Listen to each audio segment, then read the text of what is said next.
Hello everyone, welcome back. जो farmers bill आया उसके कारण से प्रोटेस्ट होने लगे पूरे देश में। अब पूरे देश के फार्मर्स गुस्से में हैं। ये नहीं कहूँगा कि सारे फार्मर्स गुस्से में, but a majority of them are in rage. लोगों में गुस्सा बहुत ज़्यादा है इस बिल को लेकर के, क्योंकि इसको लेकर के बहुत ज़्यादा मिसकम्युनिकेशन हो चुकी है, बहुत ज़्यादा लोग कंफ्यूज भी हो चुके हैं। तो चलिए इस बिल को अच्छे से देख लेते हैं और एक ब्रीफ एनालिसिस कर लेते हैं इस पे कि ये है क्या और इससे कैसे निपटा जाए, इससे कैसे ठीक किया जा सकता है। वीडियो में पूरा बने रहिएगा, क्योंकि ये वीडियो आपको सोचने पे मजबूर जरूर कर देगा कि ये बिल सही है या गलत है। तो सबसे पहले बात आती है जहाँ तक कि इस बिल के आइडिएशन की, मतलब इसका जो आइडिया है, आइडिएशन के लिए सलाम है बिल को। बिल का आइडिया बहुत ही बढ़िया, बट इसकी जो इम्प्लीमेंटेशन प्रोसेस होने वाली, यानी कि इसका जो प्रैक्टिकलिटी है, उस पर बहुत बड़ा डाउट है। और ये डाउट फार्मर्स को भी है, इसलिए वो इतना प्रोटेस्ट कर रहे हैं।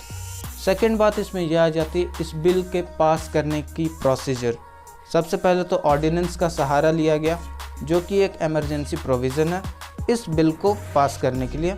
दूसरी बात कि राज्यसभा में इस पे जो वॉइस वोटिंग कराई गई। सबसे पहला बिल तो यही बात करता है एपीएमसी के बारे में। एपीएमसी यानी कि एग्रीकल्चरल प्रोड्यूस मार्केटिंग कमेटी, जिसको बाजार समिति या फिर मंडी भी कहते हैं। अब इस जगह पर होता क्या था, पहले का ही सिस्टम ये इवन 1965 के बाद ही आया है। और उस समय इस पे होता क्या था कि जो फार्मर्स होते थे वो जाकर के सरकारी मंडियों में अपने अनाज को बेचते थे, ना कि डायरेक्ट मार्केट में, और फिर वहाँ से वो ट्रेडर्स दूसरे जगह पे बेचते थे। तो इसमें क्या होता था ना कि उनको जो एमएसपी मिलता था, मतलब मिनिमम सपोर्ट प्राइस या फिर मिनिमम सेलिंग प्राइस भी जिसको कह सकते हैं, वो गवर्नमेंट फिक्स करती थी। अब उसको फिक्स करने के बाद में इसमें प्रॉब्लम कहाँ से आनी शुरू हो गई? प्रॉब्लम वहाँ से शुरू हो गई जब जो भी इसके ऑफिसर्स थे एपीएमसीज के, उन लोगों ने भी अपनी ही एक कम्युनिटी गठित कर ली थी। उनका भी रेट फिक्स था। जैसे कि आप एक मार्केट में जाओगे तो आपको एक ही सब्जी या एक ही फल का रेट बराबर मिलेगा हर जगह पे। जिस मार्केट में कंपटीशन नहीं होगा, वहाँ पर बात कर रहा हूँ मैं, वहाँ पे सब लोग फिक्स कर लेते हैं कि कोई भी इस रेट से कम में नहीं बेचेगा। तो इस जगह एपीएमसी में क्या हुआ, एमएसपी तो फिक्स था, बट उन लोगों ने ये भी फिक्स कर लिया था कि हम तो एमएसपी से ऊपर एक पैसा नहीं देने वाले हैं किसानों को। तो इस कारण से बहुत ज़्यादा प्रॉब्लम आ रही थी। शायद इसको ही सॉर्ट आउट करने के लिए सरकार ने इससे थोड़ा सा मिनिमाइज़ कर दिया। और इसमें क्या कहा कि अब वो लोग बाहर भी जा कर के बेच सकते हैं अपने सामानों को, दूसरे स्टेट्स में भी बेच सकते हैं जहाँ पे उनको ज़्यादा प्रॉफिट हो रहा हो। बट यहाँ पे क्वेश्चन एक और आ जाता है कि जो डेटा है वो यही सजेस्ट करता है कि ओनली 6%, यानी कि बस और बस 6% लोग ही हैं, ऐसे फार्मर्स हैं जो कि एपीएमसीज में अपना अनाज बेचते हैं।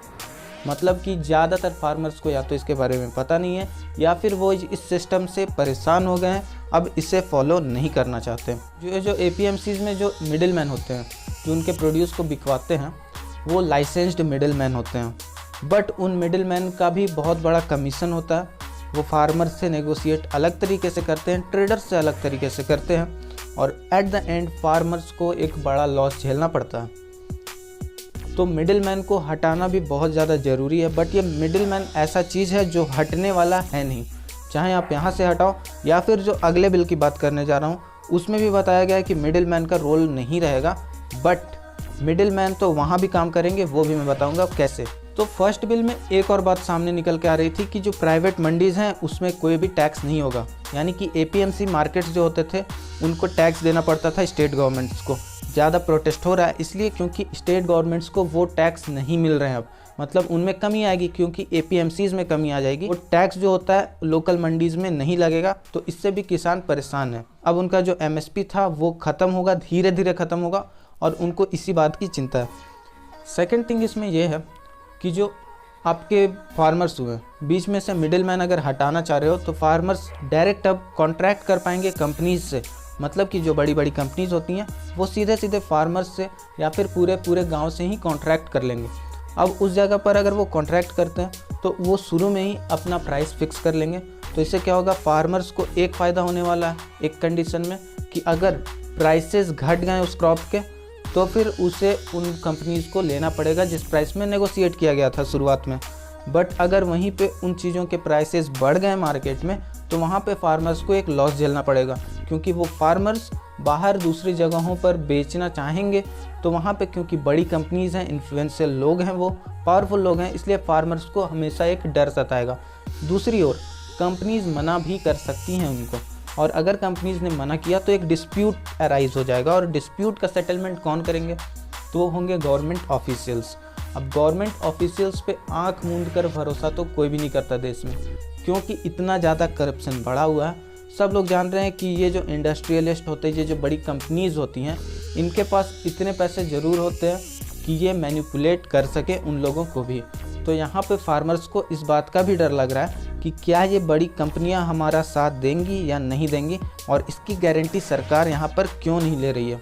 बट इससे एक फ़ायदा तो होने वाला है कि जो बड़ी कंपनीज़ होती हैं वो अपने देश से प्रोडक्ट्स खरीद रहे हैं, डायरेक्ट किसानों से खरीद रहे हैं, तो किसानों को इसमें मुनाफा ज़्यादा मिलेगा। और वो ज़्यादा मिलेगा इसलिए क्योंकि मिडिल मैन इसमें से गायब रहेगा, उसका कमीशन गायब रहेगा, इसलिए किसान इस जगह पर फ़ायदे में रहेंगे। बट इसकी प्रैक्टिकलिटी और इसकी इम्प्लीमेंटेशन पे डाउट तो ज़रूर है। और इस जगह पर किसानों की ये भी मांग है कि एमएसपी जो है वो यहाँ पर भी रहनी चाहिए, मतलब मिनिमम सेलिंग प्राइस जो है उसकी गारंटी यहाँ पर भी मिलनी चाहिए कॉन्ट्रैक्ट फार्मिंग में भी। बट कॉन्ट्रैक्ट फार्मिंग का तो यही मतलब होता है कि वहाँ से गवर्नमेंट का एकदम से ख़त्म हो जाए रोल, वहाँ पर गवर्नमेंट इंटरफेयर बहुत ही कम करे। अगला जो इसमें बिल था जो पास हो गया राज्यसभा से, ये तीनों ही बिल पास हो गए राज्यसभा से भी, अब प्रेसिडेंट का सिग्नेचर बाकी है। एसेंशियल कमोडिटीज़ एक्ट 1955, इसमें होता क्या था कि एसेंशियल कमोडिटीज़ जो हैं उनके होर्डिंग पर मनाही थी, मतलब उस पर पेनाल्टी थी। कोई भी इंसान होर्ड करके नहीं रख सकता था, मतलब कि अपने पास स्टॉक में बहुत ज़्यादा नहीं रख सकता था। स्टॉक में रखने से क्या होता है आपको मैं मार्केट समझा देता हूँ बहुत ही छोटे से एग्जांपल्स के साथ में। आपने बहुत ज़्यादा अमाउंट में चावल अपने पास में स्टोर कर लिया और फिर मार्केट में उससे सप्लाई नहीं किया, तो यहाँ पर मार्केट में क्या होगा, लोकल वेंडर्स के पास उस चावल की कमी हो जाएगी। वो जब आपसे मांगने आएंगे आप बोल दोगे नहीं है मेरे पास में, फिर क्या होगा, वो अपनी प्राइसेस बढ़ा देंगे ताकि डिमांड में कमी आए। तो वहाँ से प्राइसेस बढ़ने के बाद में ये धीरे धीरे उस होर्डेड चीज़ को रिलीज़ करना शुरू कर देंगे और फिर बोलेंगे कि हाँ हल्का हल्का आ रहा है आप लो, बट प्राइसेस इंक्रीज रहेंगे। तो उस कारण से इनको जो होल्डर्स होते हैं उनको बहुत फ़ायदा हो जाता था। तो इस पे से पता नहीं क्यों सरकार ने ये बंधन भी हटा दिया है ये कि आप लोग होल्ड कर सकते हो until and unless there is a situation of war और अ पेंडेमिक। जब तक वहाँ पे कोई युद्ध या फिर कोई भी महामारी नहीं फैली हुई है आप होल्ड कर सकते हो, अमाउंट का कोई लिमिट नहीं है। इससे उन लोगों को फ़ायदा होगा जिनकी होल्डिंग कैपेसिटी बहुत ज़्यादा थी, मतलब उन लोगों ने अपने इंफ्रास्ट्रक्चर में बहुत ज़्यादा खर्च कर दिया था, उन्होंने बड़ा बड़ा इंफ्रास्ट्रक्चर बना लिया। अब उसमें अनाज कम रह पाता था क्योंकि यहाँ पे लिमिट था, बट अब सरकार ने इसे लिमिटलेस कर दिया। बट इसमें करना ये था ना कि होल्डिंग कैपेसिटी के हिसाब से आप उन लोगों को परमिशन देते। अब किसी की होल्डिंग कैपेसिटी उतनी नहीं है, कोल्ड स्टोरेज उतने अच्छे नहीं हैं, तो उसको उतना ज़्यादा कैपेसिटी देना मतलब फिर से वही ब्लैक मार्केटिंग शुरू हो जानी है। हो सकता है आपको इस वीडियो को देख करके ये लगे कि मैं इसके खिलाफ़ हूँ या फिर इसके साथ हूँ या फिर मैं बायस्ड हूँ, बट एक चीज़ बता देना चाहता हूँ, जैसा कि आपको मैं अभी फ़ोटोज़ दिखाऊंगा, एक तरफ होगी इंडियन किसान की फ़ोटो, एक तरफ होगी किसी भी फॉरेन कंट्री के किसानों की फ़ोटो। आप लोग उससे कंपेयर कर सकते हो और जो कंडीशन आज से 50 साल पहले थी किसानों की वही आज भी है। दूसरी ओर अगर मैं कंपेयर कर लूँ इंडस्ट्रियलिस्ट को, तो आप क्या देखोगे, इंडिया के इंडस्ट्रियलिस्ट जो 1950-55 में थे उनकी गिनती पूरे वर्ल्ड में सबसे ज़्यादा अमीर इंडस्ट्रियलिस्ट में नहीं आती थी। बट आज के डेट में अगर आप देखोगे तो टॉप 20s में बहुत सारे इंडियन इंडस्ट्रियलिस्ट हैं। तो आप क्या देख रहे हो, डेवलपमेंट की जो प्रोसेस है वो बस इन सब चीज़ों में हुई है, ना कि हमारे फार्मिंग सेक्टर में। और इंडिया एक ऐसा कंट्री है जिसको कहा जाता है कृषि प्रधान देश। अब इस कृषि प्रधान देश में से सबसे ज़्यादा वर्ल्ड में चावल भेजा जाता है, मतलब we are the greatest exporter of rice in the world. अब आप सोच लो कि अगर आप दुनिया को कुछ ऐसा चीज़, कुछ ऐसी वैल्यू प्रोड्यूस करके दे रहे हो जो सबसे ज़्यादा है, फिर भी आपके यहाँ पर उसके प्रोड्यूसर्स मर रहे हैं, फांसी लगा रहे हैं, तो कैसी कंडीशन होगी उस देश में उन प्रोड्यूसर्स की। दूसरी बात आती है जो हमारे बड़े फार्मर्स हैं, उनके पास कैपेसिटी है, कॉन्फिडेंस है कि वो बड़े बड़े कंपनीज से डील कर सकें, क्योंकि उनके पास पैसे बहुत है, प्लस में वो प्रोड्यूस कर पाते हैं और फिर वो बेचते हैं, इवन एक्सपोर्ट में भी वो लोग शामिल रहते हैं। तो इस तरह से जो बड़े फार्मर्स हैं उनको इस चीज़ का बहुत बड़ा फ़ायदा दिख रहा है, बट जो छोटे फार्मर्स हैं वो इस चीज़ से कहीं ना कहीं डरे हुए हैं और यहाँ पर गवर्नमेंट को कम्युनिकेशन को सही करने की बहुत ज़्यादा ज़रूरत है। अब ये बिल क्योंकि अभी रूलिंग पार्टी का है, तो अपोजिशन रूलिंग पार्टी के एक एक बात को अपोज करेगी, वो इसे नहीं मानेगी। और जो अभी प्रेजेंट गवर्नमेंट है वो इसे हमेशा एक हिस्टोरिक डिसीज़न बताएगी, जैसा कि उसने पहले भी बताया।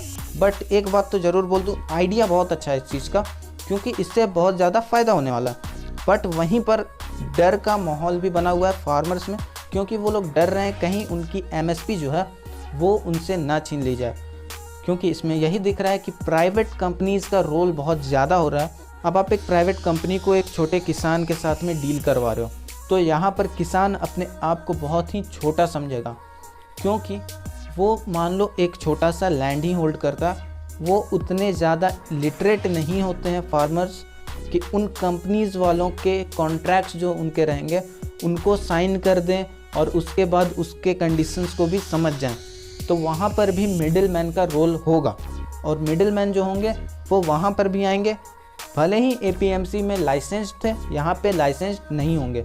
तो होप आपको वीडियो ज़रूर पसंद आया होगा। कमेंट सेक्शन में आप अपना ओपिनियन ज़रूर पेश करो, उन एडवांटेजेस को, उन डिसएडवांटेजेस को, सबको कमेंट सेक्शन में लिखो, और इस वीडियो को ज़्यादा से ज़्यादा शेयर करना, सब्सक्राइब करना अगर मेरा काम पसंद आ रहा हो।